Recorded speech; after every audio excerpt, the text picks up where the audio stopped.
हमेशा के पकोड़े, समोसे और वही रोज़-रोज़ का नाश्ता खाकर अगर आप भी बोर हो गए हैं तो आज बनाएंगे कुछ अलग। पोहा और कच्चे आलू का इतना क्रिस्पी और टेस्टी नाश्ता, जिसे आप अगर एक बार बना लेंगे तो इसे बार-बार बनाने पर आप मजबूर हो जाएंगे, क्योंकि ये लगता ही इतना ज़्यादा टेस्टी है। तो इसके लिए मैंने यहाँ पर 2 कच्चे आलू ले लिए हैं, थोड़े से बड़े साइज़ में लिए हैं। आप अगर छोटे आलू ले रहे हैं तो 3 भी ले सकते हैं या फिर 4 भी ले सकते हैं। जितना नाश्ता आप बना रहे हैं उस हिसाब से आपको आलू की क्वांटिटी रखनी है। अब 2 आलू को मैंने छील कर पानी में डाल दिया है ताकि आलू हमारे बिल्कुल भी काले ना पड़े, और इनको अच्छे से धुलकर हम तैयार कर लेंगे। और उसके बाद एक बारीक वाला ग्रेटर आपको लेना है। तो हम क्या करेंगे, यहाँ पर आलू को जो है ना कद्दूकस कर लेते हैं। इससे जो है ना पतले पतले से लच्छे निकलेंगे। जो नाश्ता हम बनाने वाले हैं वो खाने में बहुत ही ज़्यादा टेस्टी लगेगा, और साथ ही हमारी रेसिपी बहुत ही बढ़िया देखने में भी लगेगी। तो चलिए, यहाँ पर जो है ना दोनों आलू को मैंने अच्छी तरीके से कद्दूकस कर लिया है। और उसके बाद आप देख सकते हैं आलू के अंदर कितना ज़्यादा स्टार्च है। तो पानी आप देख सकते हैं कितना धुंधला हो चुका है, क्योंकि आलू में काफ़ी ज़्यादा स्टार्च होता है। तो इसको हम क्या करेंगे, अच्छी तरीके से धुलकर तैयार कर लेंगे। तो लगभग 2-3 पानी आपको इसे अच्छे से धो लेना है। उसके बाद जो हमारा आलू है ना काफ़ी ज़्यादा हेल्दी हो जाएगा। तो चलिए, यहाँ पर जो है ना आलू को दबा करके इसका पानी हम निकाल लेते हैं और इसको जो है ना एक दूसरे बाउल में रखते जाएंगे। तो यहाँ पर इसी तरीके से सारे आलू के लच्छों को हम दबा करके इनका पानी निकाल लेंगे और इनको एक बाउल में रखते जाएंगे। और फ्रेंड्स, यहाँ पर मेरी आपसे एक प्यारी सी रिक्वेस्ट है कि अगर आज की रेसिपी आपको थोड़ी भी पसंद आए तो इसे लाइक करके अपने दोस्तों के साथ में भी ज़रूर से शेयर कीजिएगा। तो चलिए, यहाँ पर जो है ना मैंने सारे ही आलू को इसी तरीके से दबा करके इनका पानी निकाल दिया है। आप देख सकते हैं एकदम से वाइट हमारे आलू के लच्छे हो चुके हैं। इधर एक बाउल ले लिया है मैंने और इसमें डालेंगे हम पोहा। तो यहाँ पर मैं 2 कप पोहा से ये रेसिपी बना रही हूँ। फ्रेंड्स, आप चाहे तो, मैंने आपको पहले ही बोला, नाश्ता ज़्यादा बनाना चाहते हैं तो ज़्यादा क्वांटिटी में बना सकते हैं, लेकिन 2 कप पोहा से भी हमारा काफ़ी ज़्यादा नाश्ता बनकर तैयार हो जाएगा।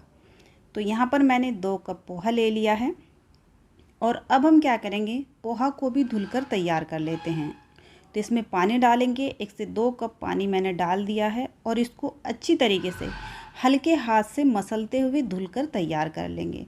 फ्रेंड्स, आप यहाँ पर पोहा पतले वाला या फिर मोटे वाला कोई सा भी ले सकते हैं, ठीक है, जैसा भी आपके पास में है। तो चलिए, इसका भी हम पानी निकाल देते हैं।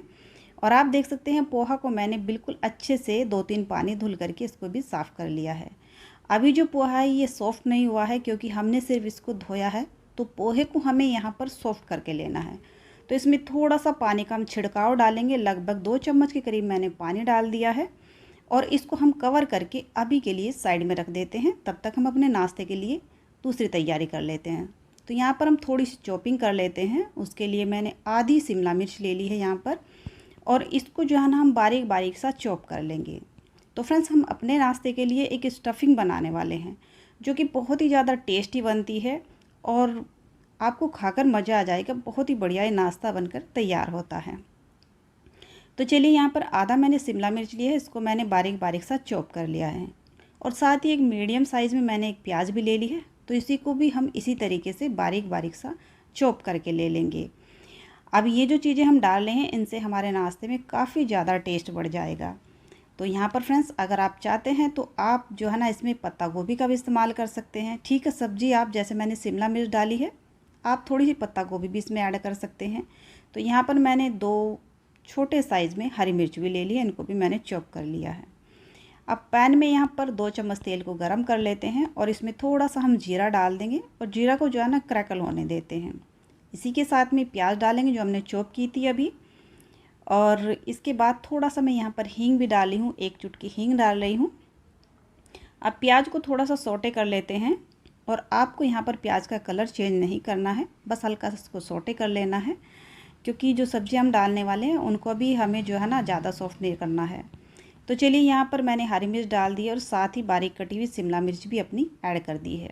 और बस हल्का सा इनको 1 मिनट के लिए चला लेंगे हम यहाँ पर, क्योंकि सब्जियाँ हमारी आगे भी ये पकने वाली है, तो इसलिए अभी हम इनको ज़्यादा नहीं पकाएंगे। तो हल्का सा मैंने यहाँ पर शिमला मिर्च को चला लिया है और इसके बाद इसमें थोड़े से पाउडर मसाले जाएंगे, बहुत थोड़े से। थोड़ी सी हल्दी पाउडर मैंने डाल दी है यहाँ पर, आधा चम्मच कश्मीरी मिर्च डाल दी है, आधा चम्मच धनिया पाउडर और टेस्ट के अकॉर्डिंग नमक डाल देंगे। बस इतने ही मसाले इसमें जाएंगे। आप चाहे तो इसमें चाट मसाला भी डाल सकते हैं और चाहे तो आप इसमें थोड़ा सा आमचूर पाउडर भी ऐड कर सकते हैं। ठीक है, तो यहाँ पर मसालों को मैंने अच्छे तरीके से मिला लिया है और मिलाने के बाद में जो हमने आलू कद्दूकस करके रखे थे ना, वो हम डाल देंगे। तो यहाँ पर ये आलू डालने के बाद में इनको अच्छी तरीके से आप मिक्स कर लीजिए। अब क्योंकि जो आलू है हमने बारीक बारीक सा इनको कद्दूकस किया था ना, तो इसलिए ये बहुत ही जल्दी 2 से 3 मिनट में अच्छे से सॉफ्ट हो जाते हैं। तो अच्छी तरीके से मैंने इनको मिला लिया है और बारीक कटा हुआ हरा धनिया भी ऐड कर दिया है। हरा धनिया डालने से भी बहुत ही बढ़िया टेस्ट आता है स्टफ़िंग के अंदर। तो चलिए, यहाँ पर हमारी ये बहुत ही चटपटी सी स्टफ़िंग तो बनकर तैयार हो चुकी है। इसको हम निकाल लेते हैं एक बाउल में। तो बाउल में निकाल कर इसको हम ठंडा कर लेंगे। तो यहाँ पर जो है ना, इसे निकालने के बाद में आपको क्या करना है, थोड़ा सा फैला देना। आप चाहे तो किसी प्लेट में भी इसको निकाल सकते हैं और ये बिल्कुल अच्छे से ठंडी हो जाएगी तब तक।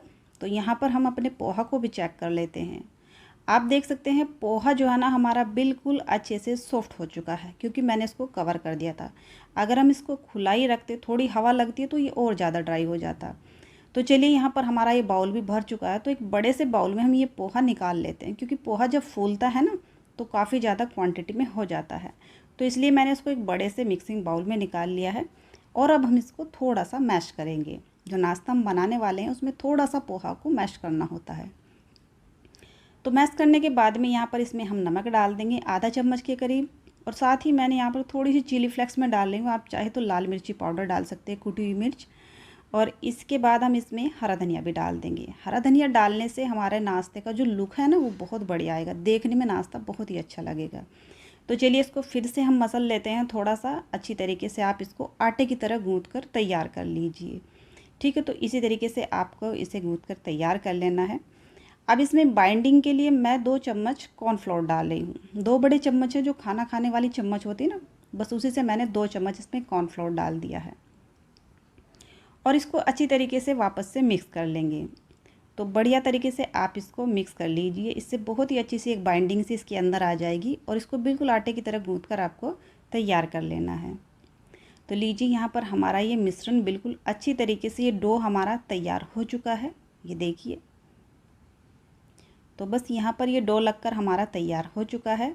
तो अब हम क्या करेंगे, एक स्लरी बनाकर तैयार कर लेते हैं। तो 2 से 3 चम्मच मैंने कॉर्नफ्लोर लिया है, साथ ही थोड़ा सा नमक और थोड़ी सी कश्मीरी मिर्ची पाउडर डाल दिया है और यहाँ पर थोड़ा सा धनिया पत्ती भी डाल देते हैं और यहाँ पर पानी डाल देंगे। 4 से 5 चम्मच के करीब मैंने पानी ऐड कर दिया है और इसको अच्छी तरीके से घोल लेते हैं। एक पतली सी स्लरी हमारी ये बनकर तैयार हो जाएगी। ठीक है, तो जो नाश्ता हम बनाने वाले हैं उसमें हमें ये स्लरी लगेगी। तो अभी के लिए इसको मैंने साइड में रख दिया है। अब यहाँ पर जो पोहा का मिश्रण है, इसमें से आपको थोड़ा सा मिश्रण निकालना है, इस तरीके से लोई की तरह, जैसे हम लोई के लिए पेड़ा निकालते हैं ना, बिल्कुल इसे अच्छे से थोड़ा सा सेट कर लीजिए। उस तरीके से एक लोई बनाकर तैयार कर लेंगे। अब इसको चकले पर हम थोड़ा सा पतला सा बेल लेते हैं। अगर इसमें कोई भी क्रैक्स आए तो आप हाथ से थोड़ा सा ठीक कर लीजिए। तो यहाँ पर मैं इसको पतला सा बेल कर तैयार कर लूँगी, ज़्यादा पतला भी नहीं और ज़्यादा मोटा भी नहीं। तो बस यहाँ पर एक कटोरी ली है और इसके साइज़ में हम इसको कट कर लेंगे। मैं इस नाश्ते को आपको 2 तरीके से बनाकर बता रही हूँ, तो इस तरीके से आप बना सकते हैं। पहला तरीका तो ये है।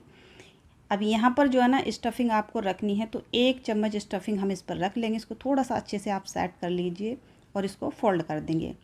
ठीक है, तो इस तरीके से, और बाकी ये जो कॉर्नर है ना इनको आप दबा लीजिए हाथ से और ये बहुत ही अच्छे से दब जाएंगे। ये देखिए, तो ये नाश्ता हमारा बनकर तैयार हो चुका है।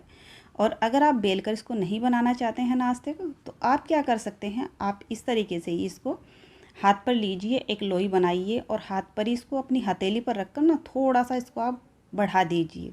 ठीक है, इस तरीके जैसे हम रोटी बनाते हैं ना, बिल्कुल ऐसे ही। और लीजिए, अच्छी बड़ी लोई सी हमारी हो गई है। अब इस पर हम मिक्सर रखेंगे। तो 1 चम्मच आप मिश्रण आराम से रख सकते हैं, स्टफ़िंग जो हमने बनाई थी, और बस इसको इस तरीके से फोल्ड कर लीजिए। ये देखिए, तो इस तरीके से भी आप इसको बना सकते हैं, है ना, बहुत ही ज़्यादा आसान है।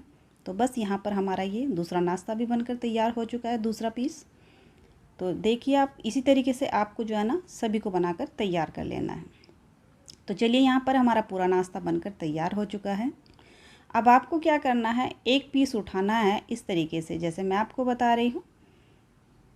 तो यहाँ पर ये एक पीस उठाएंगे और जो स्लरी है उसको मैंने चम्मच से हिला दिया है, क्योंकि जो कॉर्नफ्लोर होता है ना वो नीचे बैठ जाता है। और बस स्लरी के अंदर आपको डिप करना है इस तरीके से और सीधा तेल में डालना है।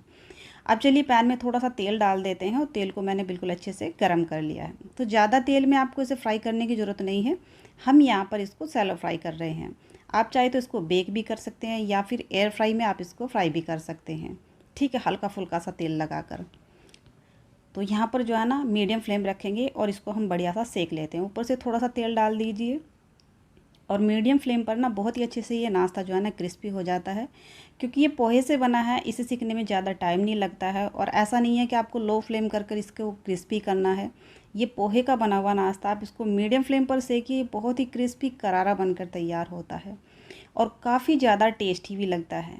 तो फ्रेंड्स इस तरीके से आप देख सकते हैं हमारे जो पीसेस हैं नाश्ते के उनमें बहुत ही बढ़िया सा कलर आ चुका है, एक सुनहरा सा कलर। तो बस इनको हम निकाल लेंगे, साइड में लगा करके निकालिए, पूरा तेल निकाल दीजिए। आप चाहे तो किसी एब्जॉर्ब पेपर पर इनको निकाल सकते हैं या फिर किसी प्लेट में भी निकाल लीजिए, ये तेल को एब्जॉर्ब बिल्कुल नहीं करते हैं। तो चलिए एक एक करके मैंने सभी पीसेस को निकाल लिया है और अब दूसरे बैच का नाश्ता भी हम इसी तरीके से सेक कर तैयार कर लेंगे। और फ्रेंड्स देख सकते हैं आप यहाँ पर हमारा जो है ना काफ़ी सारा ये नाश्ता बनकर तैयार हो चुका है, जो कि बहुत ही ज़्यादा टेस्टी लगता है। लास्ट पीस जो मेरे पास में बचा था, ये देखिए मैंने थोड़ा बड़ा सा बनाया है और जो स्टफिंग बची थी वो मैंने सारी इसमें भर दी थी। तो यहाँ पर आप सुन सकते हैं इसकी क्रिस्पनेस, ये बहुत ही ज़्यादा क्रंची बनता है और काफ़ी ज़्यादा टेस्टी भी लगता है। चलिए तोड़कर देख लेते हैं एक पीस। तो देखा फ्रेंड्स आपने, इसका लुक कितना प्यारा है और ये बिल्कुल भी अंदर से कच्चा नहीं है, पूरी तरीके से सिक कर तैयार हो चुका है और बहुत ही ज़्यादा बढ़िया बनकर ये तैयार होता है। तो आप इसको टोमेटो केचप के साथ में या फिर ग्रीन चटनी के साथ में खा सकते हैं, बहुत ही ज़्यादा टेस्टी लगता है। आप इसको चाय के साथ में भी सर्व कर सकते हैं। तो चलिए मैं एक पीस और आपको तोड़कर दिखा देती हूँ। ये देखिए, ये भी मतलब जो पूरा नाश्ता हमारा बहुत ही ज़्यादा क्रिस्पी बनकर तैयार हुआ है। तो देखा फ्रेंड्स आपने, अंदर का लुक आप देख सकते हैं स्टफिंग वाला, बहुत ही ज़्यादा टेस्टी लगता है। तो फ्रेंड्स आज की रेसिपी अगर आपको थोड़ी भी पसंद आई है तो प्लीज़ वीडियो को लाइक शेयर और आपके अपने चैनल कुक विद